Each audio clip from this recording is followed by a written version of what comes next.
In this programme, we look at how Arsenal Football Club helped develop literacy skills in a North London classroom.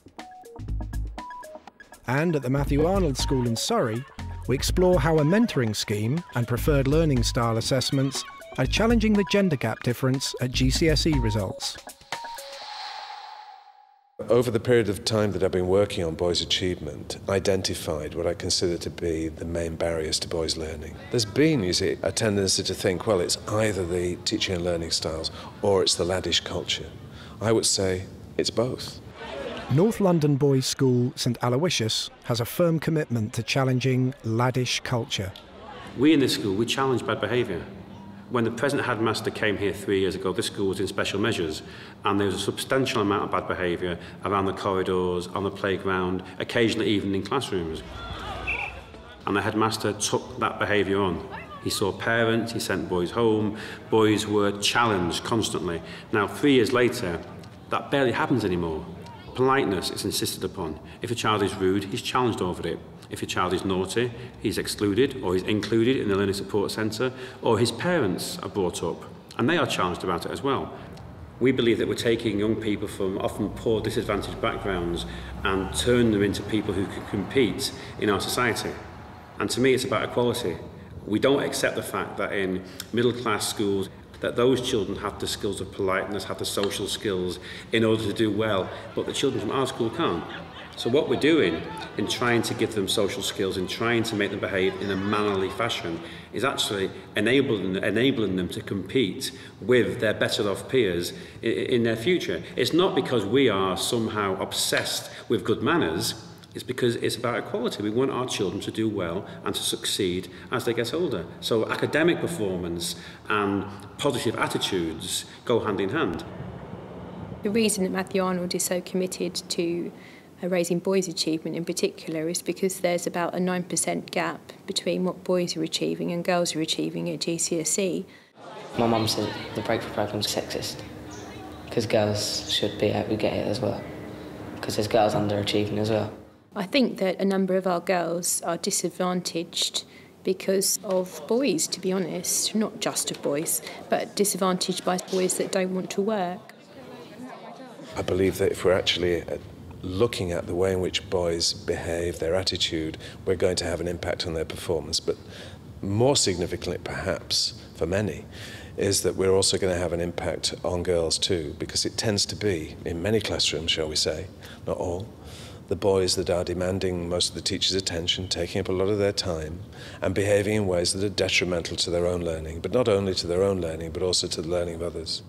Of course, girls can distract boys as well, says Tom, a pupil on the Breakthrough programme.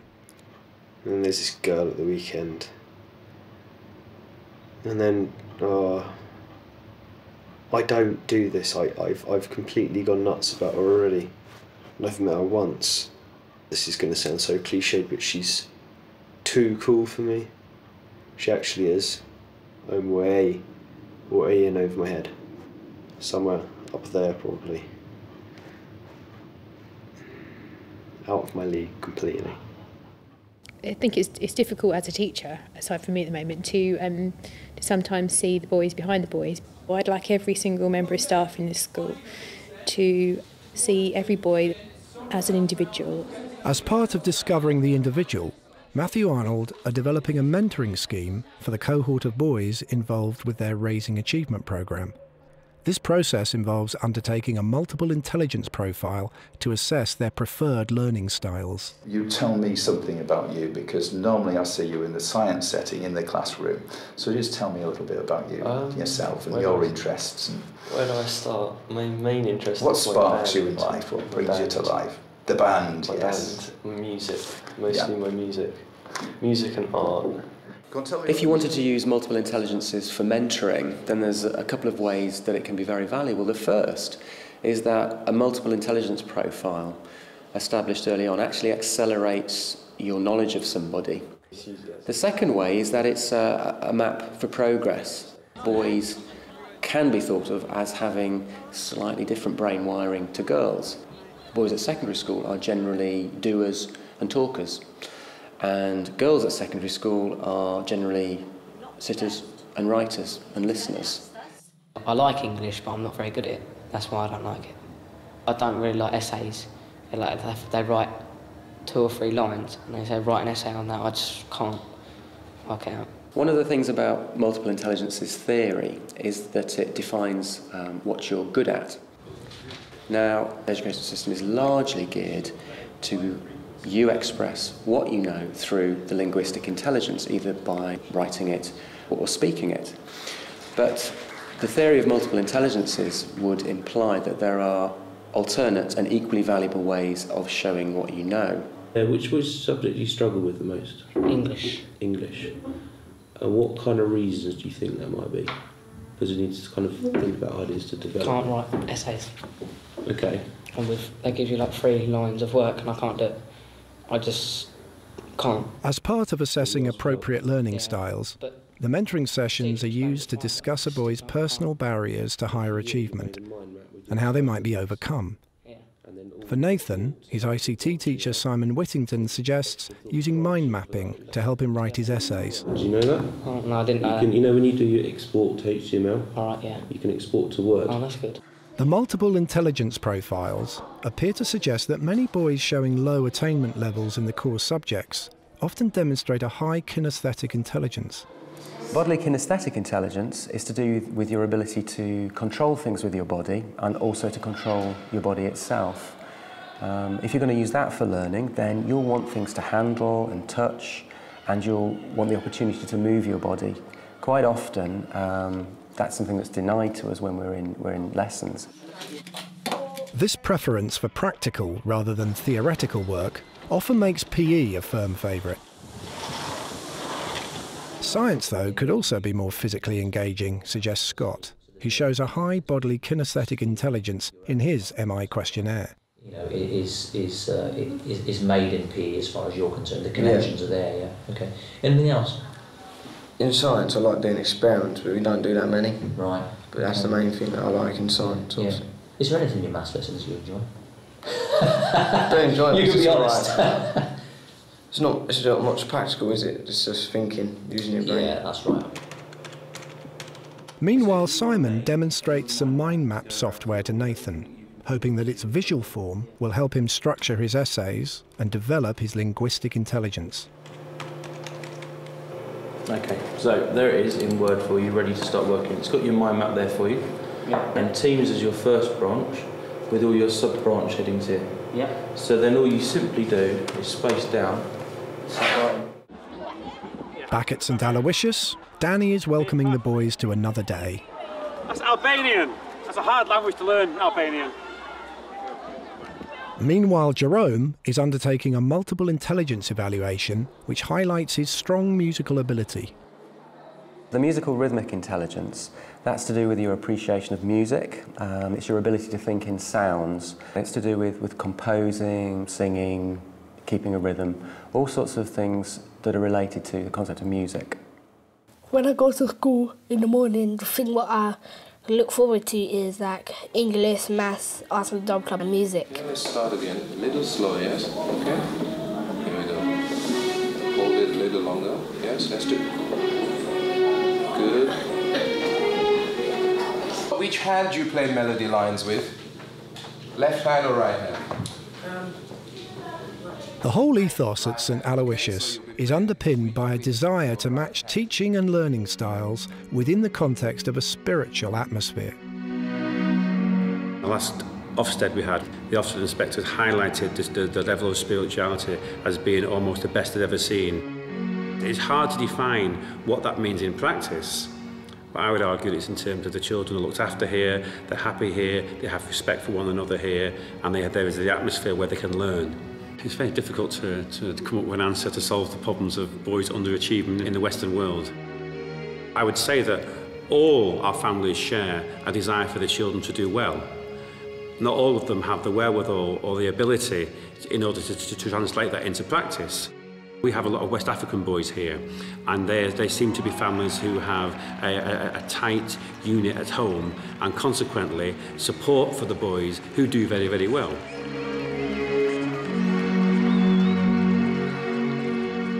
I've, over the period of time that I've been working on boys' achievement, identified what I consider to be the main barriers to boys' learning, around about 30 of them. A significant proportion, say about a third, are related to literacy issues. Very patient. I believe at the moment we're forcing boys to read and write before they're physically and emotionally ready to do so, and giving them a very early taste of failure. What shots in particular? The Arsenal Double Club at St Aloysius was set up to help boys overcome the impact of earlier failures. Freddie struggled with literacy in conventional classes, but the atmosphere, small class environment and football bias materials seem to have helped. Don't really like stuff with reading or writing. A lot of writing, I don't really like that. Like English. Double clubs made me better at a reader though. Nah, I'm better. All the work involves football, then you concentrate more, because after there's like class ratings, and if you get lower than a 6, yeah, and then you don't do football, so everybody tries their hardest. I think the football is the main thing. I think that's why he loves the double club. But he really does well there, you know, because he's learned a lot. And he couldn't read at all only 2 years ago. He used to have 1-to-1, didn't he? Or was it 2-to-1, something, tuition? But now, he reads the paper like I do. I mean, the whole purpose of the double club is for boys in years 7 and 8. And what we do is we follow a Key Stage 3 curriculum in both English and maths. The difference being is that we use football as our learning tool. What exactly is an adjective? Hands up. You should all have your hands in the air. Yeah, good. It's a describing word or a descriptive word. I've had conversation with teachers from other schools about the Arsenal Double Club, and they often say to me, well, why is it that football can impact so much on the boys' learning, and do you think it's a good idea that they should be missing some other curriculum time in order to go to the double club and then have this football session? And what I always say to them is that it's all about being on a level with the boys. The boys enjoy football, therefore that is something that needs to be tapped into. If you stick an Arsenal programme in front of a boy, they will read it. A lot of boys are thinking, actually, reading is something for girls, really, particularly fiction. And they think it's this kind of mystery that girls and women have that they're not part of. And it makes them feel quite stupid, so a lot tend to shy away from it. The fact that a lot of boys have just been read to by mum at home, that doesn't help either. And the fact that, you know, if they've seen older males reading, they've just seen them reading a newspaper, an instruction manual, it's no wonder they're completely hooked on flicking through the Guinness Book of Records when they get to the library. I mean, I banned the Guinness Book of Records in my library because I was sick to death of seeing that. We need to develop boys as reflective learners, and for that purpose, they need to be reading fiction. And for that purpose, we need to be building in more and more reflection time into our lessons with them. The plenary is absolutely vital for boys. He always liked to listen to books. When Harry Potter came out, I read him a chapter each night, and he was very interested in that, but not to read it himself. Generally, I've found boys will engage more with visual material. So, for example, they're more likely to engage with a graphic novel version of Twelfth Night rather than the actual play script. Like when Dennis Bergkamp left Arsenal, we done a paper about Dennis Bergkamp's career. Before, we done something about when Italy won the World Cup, like the front of the newspaper. You have to write the sun in bubble writing, then you have to write a big heading in bubble writing, and you have to colour it in, then you have to write like big page full of writing, and it's got two little pictures where two little squares, and you could put pictures in of like when Italy won the World Cup. If you talk to Freddie knows everything about Arsenal. He knows everything. Nope. Freddie. Probably the one thing that he needed to improve on was his confidence, you know, his self-esteem. Very quiet initially in year 7, but over the year I've seen his confidence grow.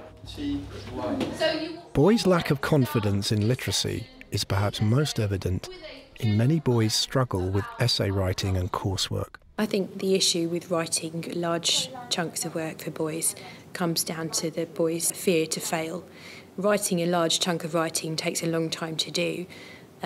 And if you're not confident that it's not going to be worth it in the end, then why bother? If you're not certain that your first line starts right, then why bother writing the second? And so I think writing in itself is accumulation of boys' worries about failing, because each sentence leads to another one. And why bother spending that much time doing something if it's not going to be successful?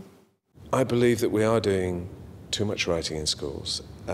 We do a lot of writing because we feel accountable. We sometimes use writing as control. You know, I admit it myself in the past. Some schools even use writing as punishment, you know, even today. So to imagine that we do all of this stuff and then we try and engage boys in writing, there's no wonder they're not actually engaging with it. An awful lot of boys think that a lot of the writing they're asked to do is fairly irrelevant and meaningless, and, you know, I, for one, am behind them, you know. If you're copying something from a board and from a book, you can just see that boy. Why should I copy that down, you know? I know what it is. The kinds of things they throw up, you know, teachers will recognise this. You ask them to write, OK, what's the first thing they say?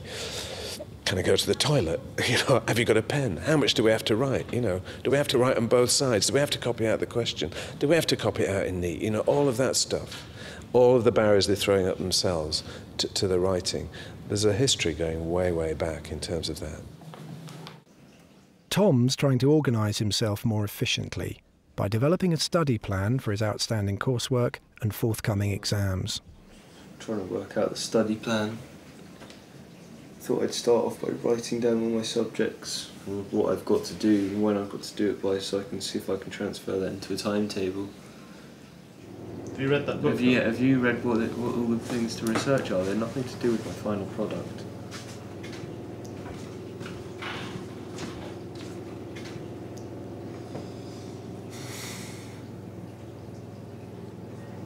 Breathe. There's a questionnaire, which is not research. Of course it's. What do you think it is if it isn't research? It's a questionnaire. Thomas, what's a questionnaire for? Finding stuff out. And which is? Research. The whole idea is to research it, to develop it, and produce a final piece. Yes, but... Listen to me. Listen to me. I know what you say, though. Well, you don't leave out loads of the work and then get to the final piece, do the final piece, and then go back and do the research and the rest of the bits and pieces to go with it. Thomas, whatever you say, you don't do that. Okay? No, I know, but that's what my teacher wants me to do. I would like them to have the whole experience of university.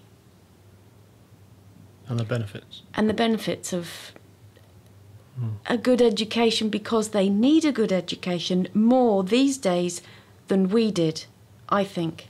Thomas! No, listen to me. No, Dad. you listen to me. You can do it because it's stuff you can do at home.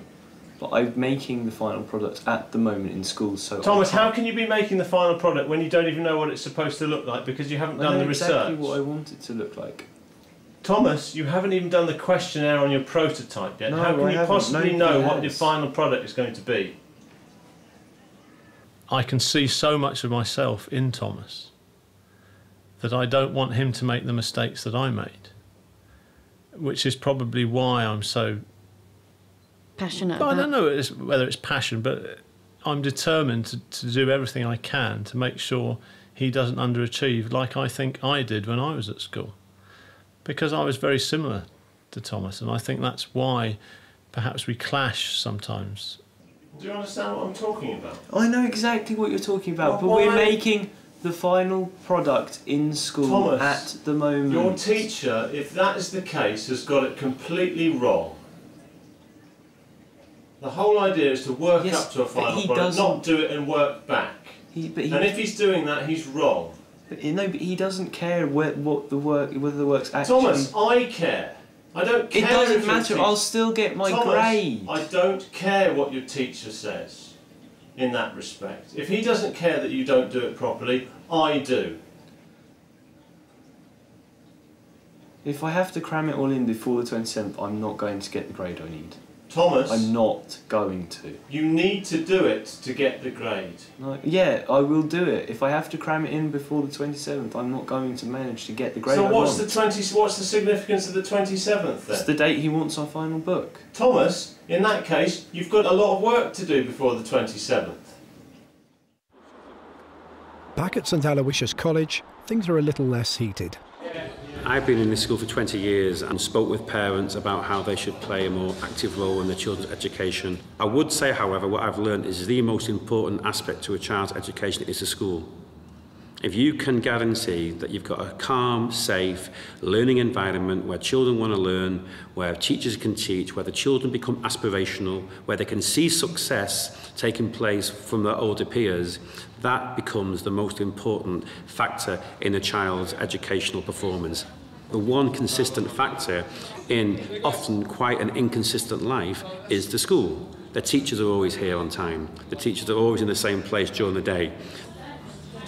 There's a consistency and a stability that simply doesn't exist in a lot of households these days, unfortunately, and children respond to that. I believe the double club has a bigger impact than just on a boy's literacy and numeracy skills. I mean, obviously, it is vitally important that these boys leave school with good literacy skills and good numeracy skills. However, there are other life skills that are probably even more important. I mean, being able to communicate with somebody is vitally important. Being confident is important, so that when you leave school, being able to go to get a job interview, raise your own family, these are skills that are probably far more important than literacy and numeracy. But they are a little bit forgotten. I mean, with the way governments are now, and it's all about exam results. Looking at tables, looking at English, maths and science. How do you measure if a boy's improved his self-esteem? I think there are lots of self-esteem issues with boys, far more than we're conscious of as a staff, and far more than probably parents are conscious of within their own boys. I think that boys are very afraid to fail and will not do things because they don't want to fail at it and they don't want to be seen to fail, but also because they want to be seen to be achieving without an awful lot of effort. One of the consequences of thinking with multiple intelligences is that you see everyone is intelligent.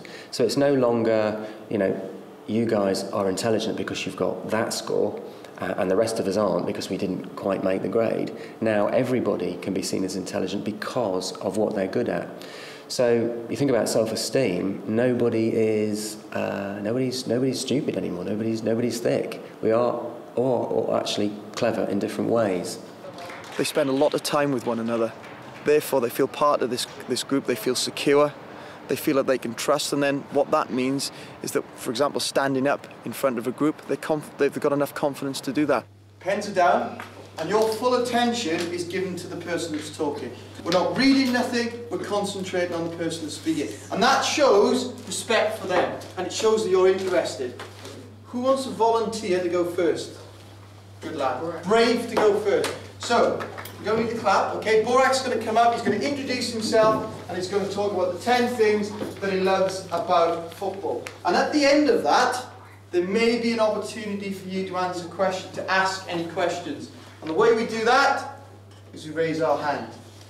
And when Mrs. Thomas is a good teacher because, he don't really tell you off a lot.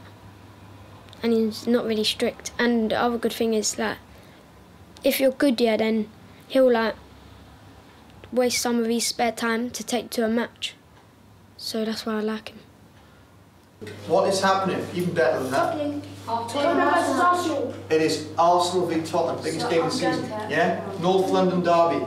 I will be getting some tickets for that. Just listen.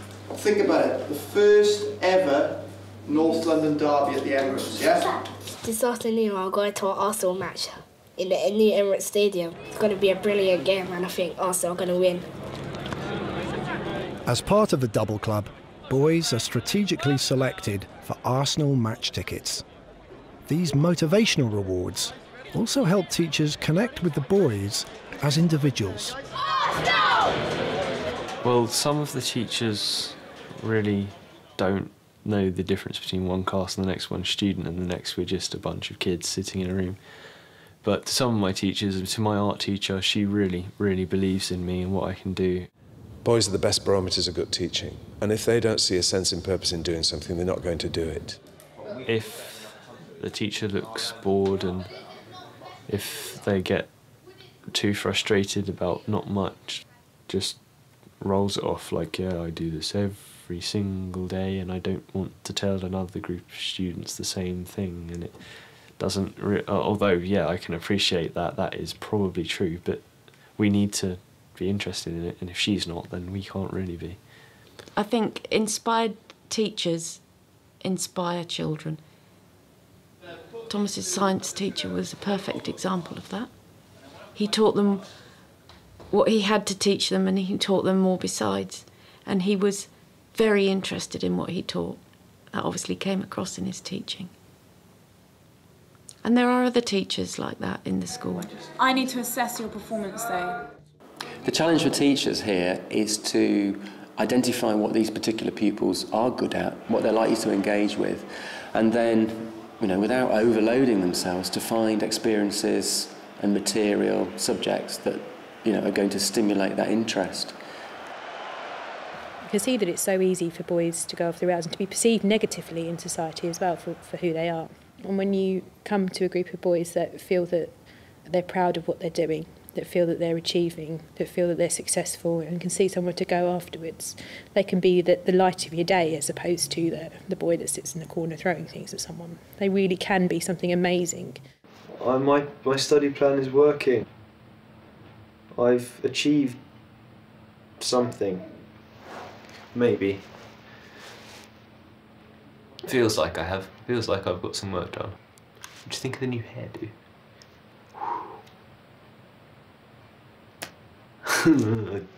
I think one of the greatest gifts that we could give to boys as they come through the education system and come out the other end into the world of work is to give them a sense of who they are, a sense of self-esteem, a sense of where they're going, you know, a sense of what they're good at and what they could achieve in their lives, and, you know, more practically, a sense of how they learn best, knowledge of how they tick, the experiences they're going to need to seek out if they want to become better at certain things.